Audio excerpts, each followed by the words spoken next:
Say hello to the newest member of the family. Her name is number 4, Teakwood and Tobacco. I love her so much. Worth every penny. I'm not even going to tell you how much I spent on this. It doesn't matter. It brings me joy. Thank you. Girl math. So, I've been on the subway a lot lately, and I found that a lot of people scroll. And as you know, I'm not about that. So I took it upon myself to, first of all, I'm working on an article where I list a bunch of things you can do on the subway to pass time that isn't scrolling. That's coming soon. But also just ideas. I've had so many creative ideas flowing. So many ideas for like things to make or things to research, things to learn, and I'm very excited. But it got me thinking. I have so much energy, so much drive, so much ambition, but I haven't found my it. And when I say it, there's a quote that is passed around like the motivational side of media where it's like, do it scared, do it bored, do it tired, do it sad, do it angry. Do it no matter how you feel. There's like Alex and Layla Hormozy, they always say, fuck your mood, follow the plan. They always have some sort of way of conveying the fact that consistency is key despite your emotional state. And they're very good at zooming out and being very like logical and methodical about things. And I'm trying to get there, and I think that's a useful tool. But also, what about for those of us who don't have our it, right? Do it scared, do it bored, do it hungry, do it tired. I don't have my it. I can do anything scared, bored, hungry, tired. Like I can be afraid, but I'm brave and I know I can do things, but I don't have my it. I have all this horsepower, all this charge, all this energy, but I don't have my it to like gear it towards. And I'm curious if anyone else also has this issue. I'm sure they do. I think part of it, having a lot of interests, is both a blessing and a curse.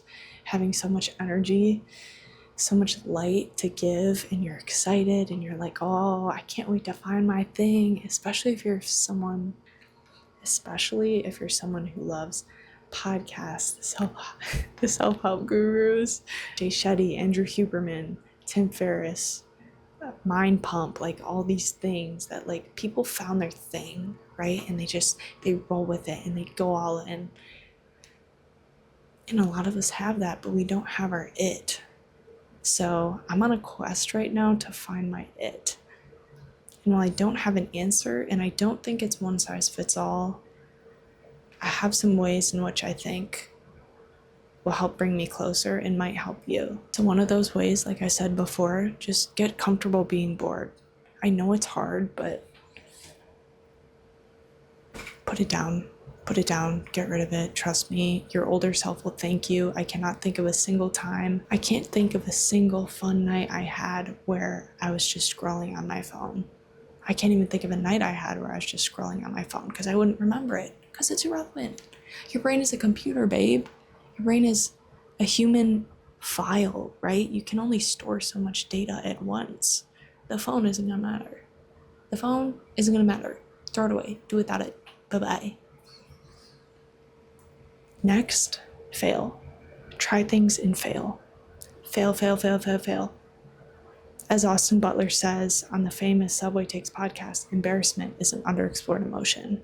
You need to explore that. And part of why I love being out here in New York is because I get to explore that every single day, from like approaching people and starting conversations to attempting to make compliments. And either people don't hear me because they have like AirPods under their ears or they just like whatever. Compliments are hard in New York. Let me know if you have any tips for that. It's very like, should I not? Now I know how guys feel when they're about to hit on someone. It's like, Anyway. Yeah. Fail, try things, explore embarrassment. The next thing is listen. just listen.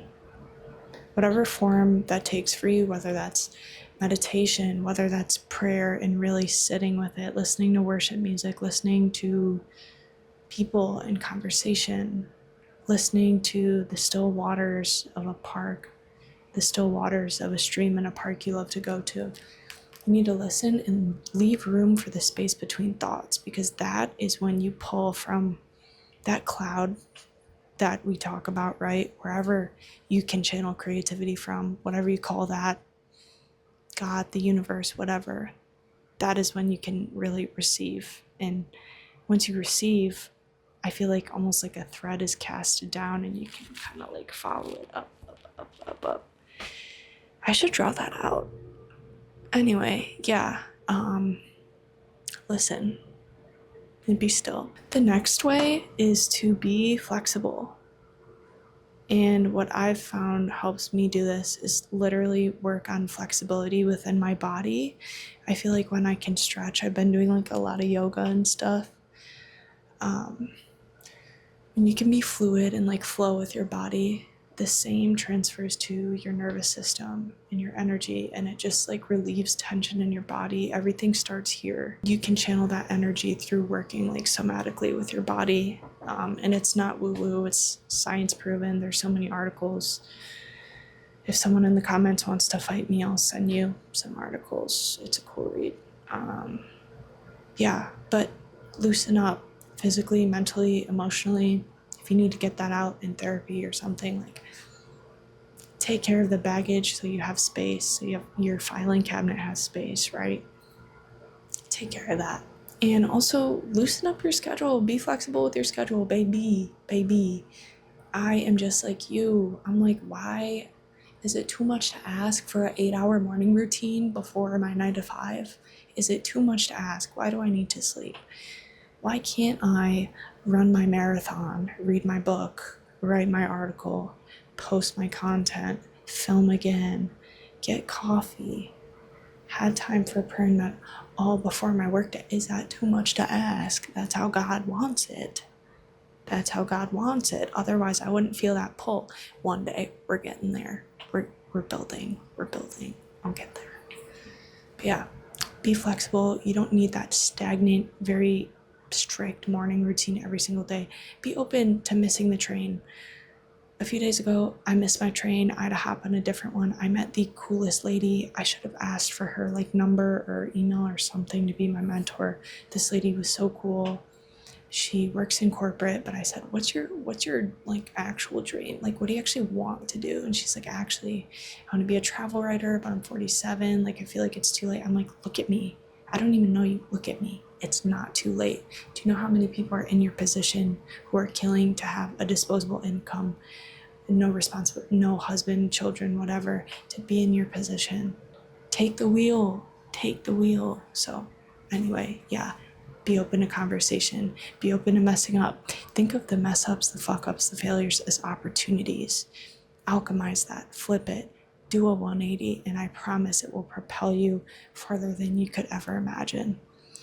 And I think, yeah, it's gonna help you find your it. The next thing, even though you might not have your it, show up as if you already have it.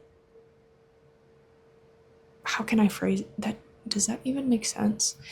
Even if you haven't found your niche, your thing, your purpose, your reason, your career, your dream job, show up as if you already have it.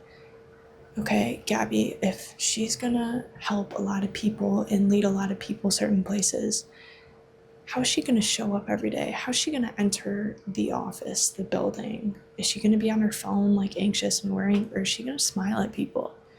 Is she gonna smile at people? Is she gonna greet the doorman, ask him about his day, learn his coffee order? Like, is she gonna be the type of person who holds doors open for people, who tries to be the last to speak in a room, to hold space for people, who makes people feel loved and accepted?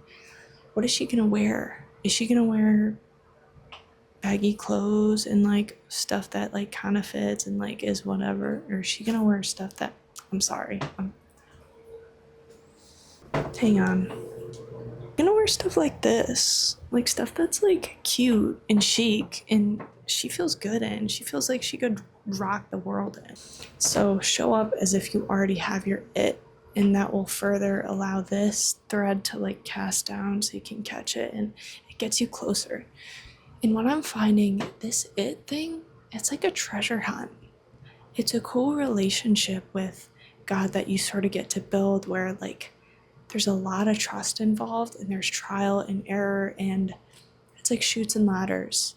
Some choices you make, you'll go farther, or some choices you make, you'll end up back to square one and you just have to learn again. So be open. Don't be afraid to mess up. Don't always follow your morning routine. And lastly, again, get in touch with that child you. What did 8-year-old you love to do? I loved to draw. I loved to play sports. I loved to get grass stains all over my clothes. I loved to eat. Point blank period. I just love to eat and try new foods and explore like cuisine. I love to watch movies. I love to listen to people's stories. I love to play drums. I love music. I love dancing. I love Justin Bieber to this day. But point is, get in touch with that side of yourself, because that is truth. That's when you weren't worried about people's perceptions, about expectations, about pressure. That's who you are. So come back to it. She'll thank you. But yeah, that's all I have for today. Do it scared, do it bored, do it tired, do it angry, do it hungry, do it regardless. But the hardest part is finding your it. Thanks for watching.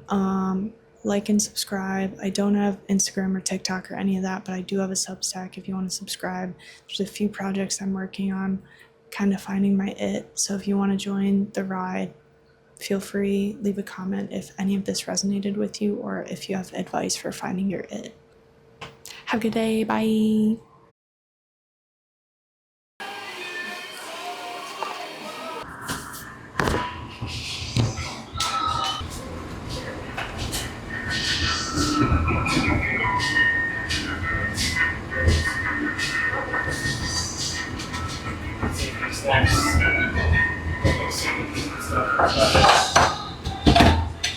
Chips.